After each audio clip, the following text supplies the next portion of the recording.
एका समुद्र किनाऱ्यावर झालेल्या एका अद्भुत नैसर्गिक घटनेचा व्हिडिओ सध्या सोशल मीडियावरती धुमाकूळ घालत आहे। जोरदार पावसात समुद्राचं पाणी रक्तासारखं लाल झालं आणि अनेकांनी या घटनेला ब्लड रेन म्हणत भीती व्यक्त केली। काही जणांनी तर याला दैवी प्रकोप म्हटलंय, तर काहींनी हवामानातील बदलांशी जोडलंय। मात्र या घटनेमागे वैज्ञानिक कारण आहे आणि ते जाणून घेणं महत्त्वाचं आहे।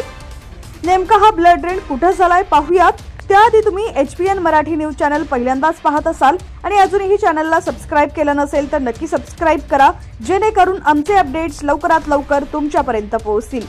हा व्हिडिओ इराणमधील रेड बीच या प्रसिद्ध ठिकाणी शूट करण्यात आलेला असून तो सर्वप्रथम 22 फेब्रुवारीला इंस्टाग्रामवर शेअर करण्यात आला। या व्हिडिओमध्ये दिसतंय की जोरदार पावसामुळे समुद्राचं पाणी गडद लालसर झालेलं आहे। हा नजारा पाहून पर्यटक अचंबित झाले। इराणमधील एका टूर गाईडनं हा व्हिडिओ शेअर करत कॅप्शनमध्ये लिहिलंय, प्रसिद्ध रेड बीचवर जोरदार पावसाची सुरुवात, पर्यटकांसाठी अद्भुत दृश्य।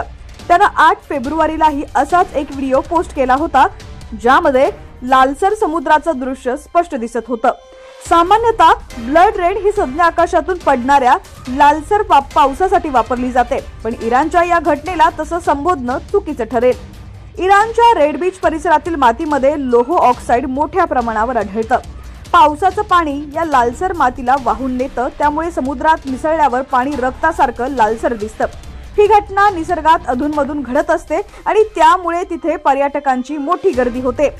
सोशल मीडियावरती हा व्हिडिओ व्हायरल झाल्यानंतर अनेकांनी वेगवेगळ्या प्रतिक्रिया दिल्यात। काहींनी याला हवामान बदलाशी जोडले तर काहींनी याला धार्मिक संदर्भ दिलाय। इराणमध्ये रक्तवर्षाव देवाचा कोप असल्याची चिन्ह एका युजरने लिहिलंय।